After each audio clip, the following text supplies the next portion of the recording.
పురుషుల ఐపీఎల్ లాగా మహిళల ఐపీఎల్ కూడా అత్యంత రసవత్తరంగా సాగుతోంది. శుక్రవారం జరిగిన మొదటి మ్యాచ్ లాగే శనివారం కూడా మ్యాచ్ చివరి వరకు ఉత్కంఠభరితంగా సాగింది. Royal Challengers Bengaluru, UP warriors మధ్య జరిగిన ఈ మ్యాచ్ చివరి ఓవర్లో ఆఖరి బంతి వరకు సాగింది. ఈ మ్యాచ్లో చివరి ఓవర్లో 10 పరుగులు చేయాల్సి ఉన్నప్పుడు ఆర్సీబీ బౌలర్ మొలినెక్స్ చాకచక్యంగా బౌలింగ్ చేయడంతో ఆర్సీబీ జట్టు థ్రిల్లింగ్ విక్టరీని అందుకుంది. ఈ మ్యాచ్లో యూపీ వారియర్స్ టాస్ గెలిచి ఫీల్డింగ్ ఎంచుకోగా రాయల్ ఛాలెంజర్స్ బెంగళూరు జట్టు ఇన్నింగ్స్ ప్రారంభించింది.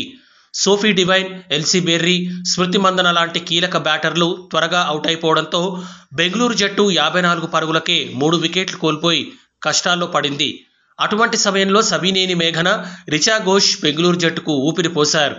వీరిద్దరూ కలిసి 4వ వికెట్కు 76 పరుగులు జోడించి యూపీ వారియర్స్ జట్టుకు సవాల్ విసిరారు. ఇద్దరు కూడా దూకుడుగా ఆడుతూ స్కోర్ వేగాన్ని పరిగెత్తించారు.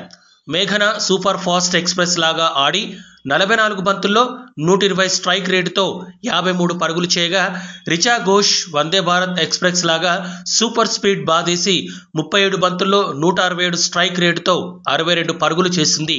ఇదే క్రమంలో వీరిద్దరూ హాఫ్ సెంచరీలు కూడా పూర్తి చేశారు. ఫలితంగా బెంగళూరు జట్టు ఇన్నింగ్స్ ముగిసే సమయానికి 6 వికెట్ల నష్టానికి 157 పరుగుల స్కోర్ సాధించింది. 158 పరుగుల లక్ష్యంతో బరిలోకి దిగిన యూపీ వారియర్స్ జట్టు మొదటి నుంచి తడబడింది. వరుస క్రమంలో వికెట్లు కోల్పోయి లక్ష్యాన్ని ఛేదించే క్రమంలో వెనకబడిపోయింది. అంతకంతకు చేయాల్సిన స్కోర్ పెరిగిపోతూ వచ్చింది.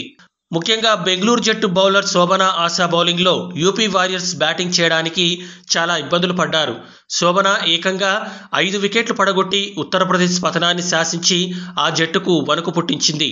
అయితే యూపీ జట్టులో అందరూ ఎంతో కొంత కనీస స్కోరు చేయడంతో కనీస లక్ష్యానికి చేరువుగానైనా రాగలిగింది. Shweta Sehrawat, Grace Harris, Tahlia McGrath జట్టును గెలిపించే ప్రయత్నంలో కనీస స్కోర్లు చేయడంతో యూపీ వారియర్స్ జట్టు కేవలం 2 పరుగుల తేడాతోనే ఓడిపోయింది. గ్రేస్ హ్యారిస్ 23 బంతుల్లో 38 పరుగులతోనూ, శ్వేతా షరావత్ 25 బంతుల్లో 31 పరుగులతో పర్వాలేదు అనిపించారు. ఈ వీడియో కనుక మీకు నచ్చినట్లయితే లైక్, షేర్, కామెంట్ చేయండి. మరిన్ని అప్డేట్స్ కోసం మా ఛానల్ని సబ్స్క్రైబ్ చేసుకోండి.